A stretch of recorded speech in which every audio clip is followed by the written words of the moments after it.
Hello and welcome back to the Sport for All Centres. Our basketball leagues are restarting from the 22nd of September, followed shortly by our netball leagues on September the 27th. We can't wait to see you all back on court, so please take a few moments to flick through this slideshow with us so that we can go into detail on the COVID measures that we've put into place to make your return to the court as safe as it can be. The governing bodies for basketball and netball have worked with the government to set out plans for the return of team sports and to mitigate the risks of the spread of coronavirus between the basketball and netball communities. At Sport for All Centres, our staff have been working hard behind the scenes to ensure that risk assessments are completed, activities are modified, and new measures are in place to allow the safe return to team sports within our venues.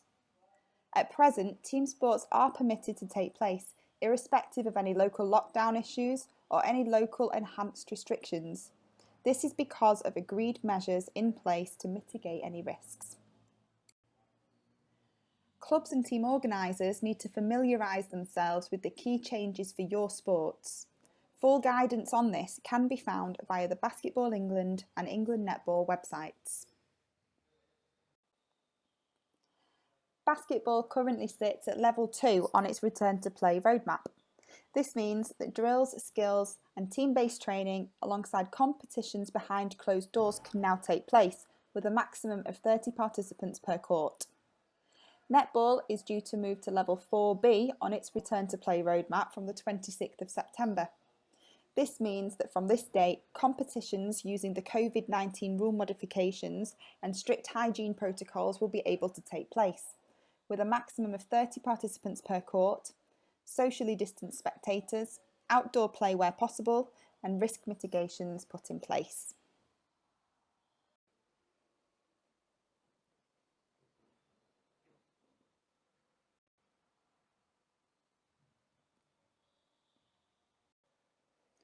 At the Sport for All Centres, we will be working with a venue capacity of 26 participants per court.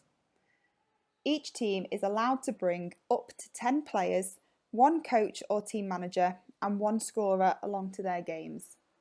This translates to 20 players per court, with 2 coaches or team managers, 2 scorers and 2 officials on each court at any time.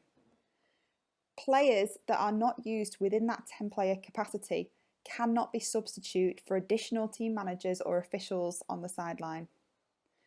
If you are a club COVID officer or a team screener, you can come and wait in our reception areas, but you will not be permitted onto the court.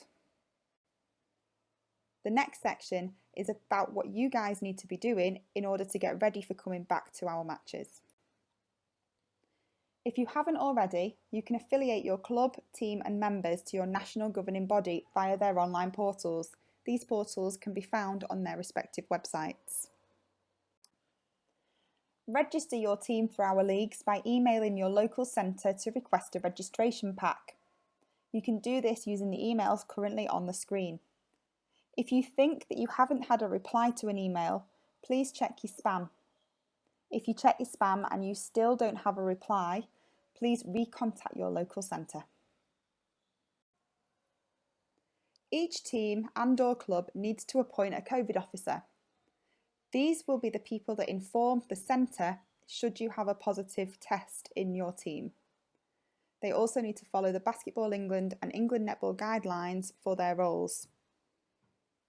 Records of players involved in fixtures need to be kept for up to 21 days, and your COVID officer is responsible for storing this information safely. Each Sport for All centre also has a COVID officer for you to report positive cases to and to contact for advice or further information. At our Bury Centre we have Gemma, at Oldham we have Justine, at Stockport we have Kath, and at Warrington we have myself, Meg. Our emails are on the screen. Team and club organisers, please screen your players. If you or someone you live with is pregnant or has an underlying medical condition, please notify the centre COVID officer and seek advice from a GP to make an informed decision before returning to playing. Please use the governing body screening questionnaires before each match These are downloadable from their respective websites. COVID officers of teams and clubs will be lead contacts for test and trace purposes. You need to keep the records of who attended your matches, your players, your coaches or team managers and your scorers for up to 21 days. Teams and clubs must keep their centre registration information as up to date as possible. We will use this information for track and trace purposes along with the information provided on the score sheets on match days. Please take a few moments to read through the statements on this slide. Should any of the statements apply to you or your household, please notify the Centre COVID officer and speak to your GP prior to participating. This will allow you to make an informed decision that protects you and your household about returning to play. Full details of the latest at-risk categories can be obtained from our website. Please do not attend any of our venues if you have a high temperature, a new continuous cough, a loss or change to your sense of smell or taste, or if you are otherwise required to self-isolate.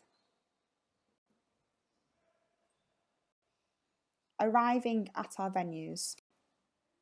Please note that our measures are in addition to any measures followed by your own team or club, and our measures will be followed for all people entering any of our venues. This may mean that you end up being screened twice. Our changing rooms will not be available.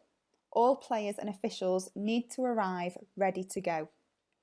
We are not able to provide bibs at this time, so please make sure your team has an adequate supply and their own sets of patches or bibs for netball.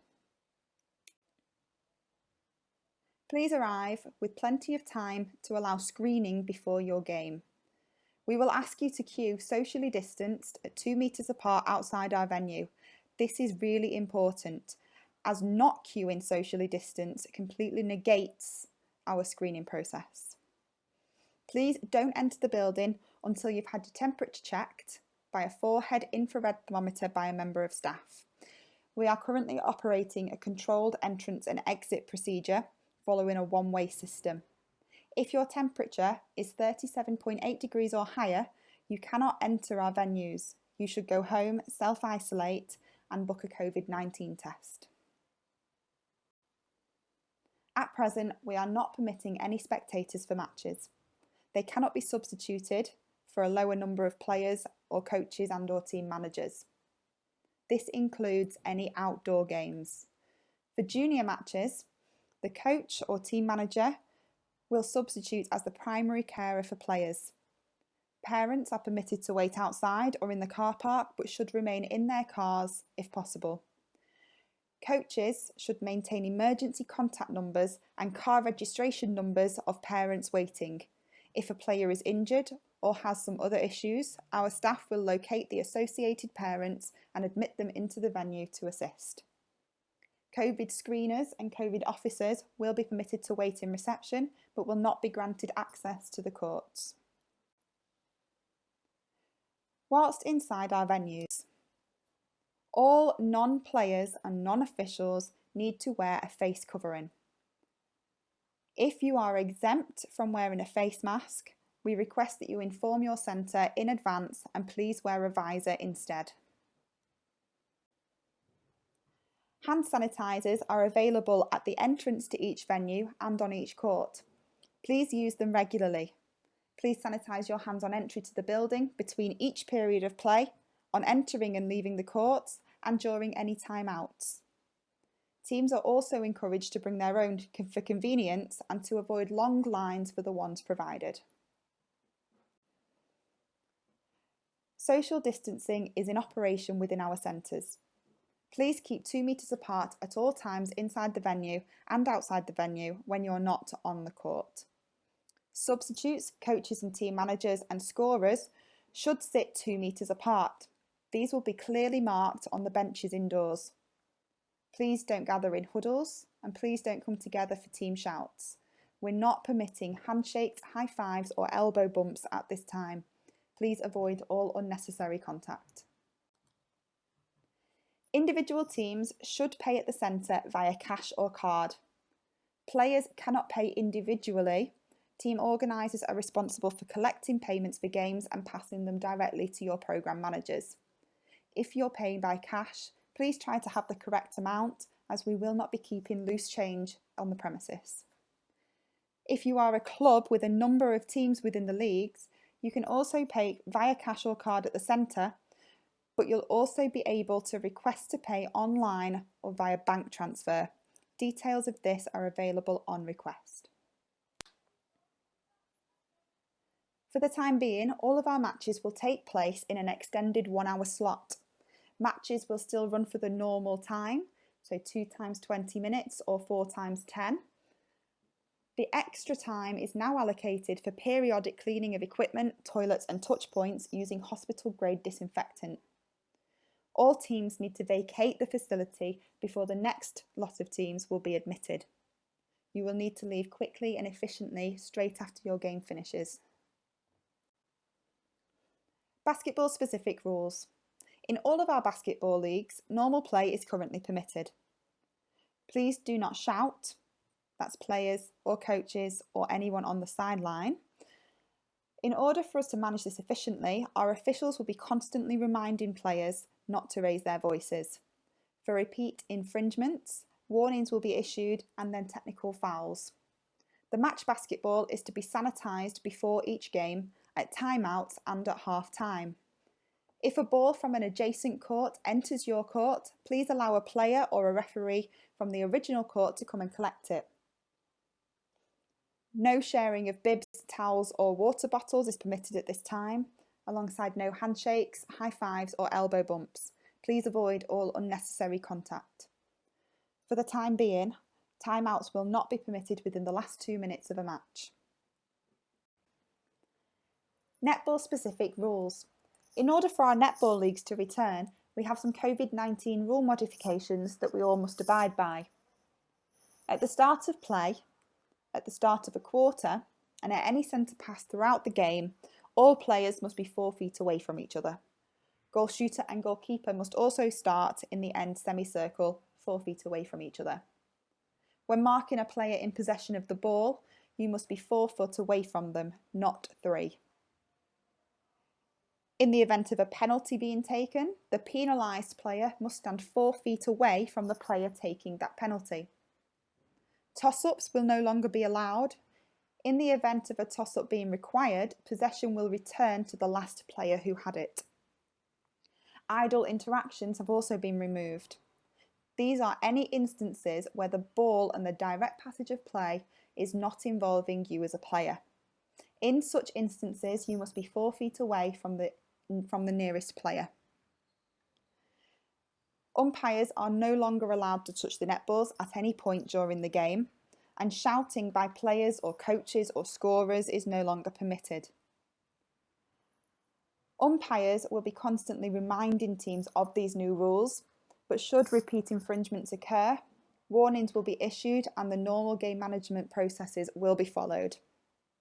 The match ball needs to be sanitised before each game, at each quarter and at half time. If a ball from an adjacent court enters your court, please allow a player from the original court to come and collect it. The sharing of bibs, towels or water bottles is no longer permitted, alongside handshakes, high fives and elbow bumps. Please avoid all unnecessary contact. Timers will be disinfecting between each match. The designated scorers should maintain their positions for the whole game. Scorers should be sitting 2+ metres apart. This will be clearly marked on the benches on the indoor courts. Score sheets should only be filled in on court by the designated scorer. These need to be returned to the office immediately after each game. After your match, there is no time to get changed. Please collect all of your belongings and leave via the designated exit at your venue. Please don't congregate in the car park or outside of the building, as this may negatively impact the social distancing for the next group about to enter. If somebody within your team develops COVID symptoms within 48 hours of a match, they are required to self-isolate for 10 days and to organise a test. Should their test return a positive result, they're required to contact Test and Trace either online or by calling 119. They also need to notify your club and centre COVID officers. We hope that you enjoy returning to play sport at the Sport for All centres, and we hope you feel reassured with the safety measures we've put into place. Please do get in contact if you have any questions, concerns or suggestions, or to report breaches of the procedures by staff, officials or other customers.